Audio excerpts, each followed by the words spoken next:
नमस्कार, सार्वमंथन न्यूज महाराष्ट्रमध्ये आपलं स्वागत. पाहुयात आजची सविस्तर बातमी. नगर मनमाड रोड भुजाडी पेट्रोल पंपावर समोरील सुंदा स्टील या परप्रांतीय दुकानदाराकडून राहुरी तालुक्यातील बारागाव नांदूर येथील आघाव व पवार या शेतकऱ्यांची लोखंडी पाईप घेताना वजन काटा मारत मोठी फसवणूक केली असल्याचा धक्कादायक प्रकार घडला असून यावर पोलीस प्रशासनाने कारवाई करावी अशी मागणी सर्वसामान्य शेतकरी वर्गातून होते.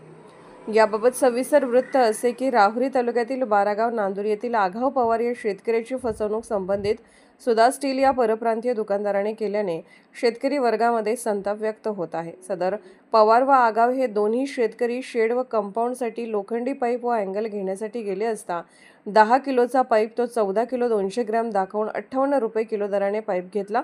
मात्र तो शहरातील दुसऱ्या एका व्यापाऱ्याकडे वजन केले असता त्या एका पाईपचे वजन चक्क 10 किलो भरल्याचे निदर्शनास येताच संबंधित शेतकऱ्याची चांगलीच भंबेरी उडाली होते. संबंधित परप्रांतीय व्यापाऱ्याने गेली 2 वर्षापूर्वी या ठिकाणी आपले बिल्डिंग मटेरियल व स्टील पत्रे या लोखंडी पाईपचे दुकान थाटले आहे.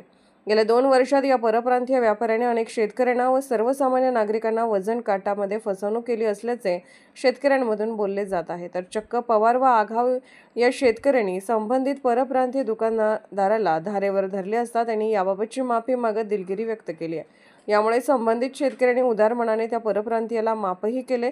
मात्र मापात पाप करणाऱ्या या परप्रांतीयाला राहुरीतील राज ठाकरेंच्या मनसेच्या पदाधिकाऱ्यांनी मनसे स्टाईल दाखवावी अशी मागणी सर्वसामान्य शेतकरी व सर्वसामान्य नागरिकांमधून व्यक्त होते.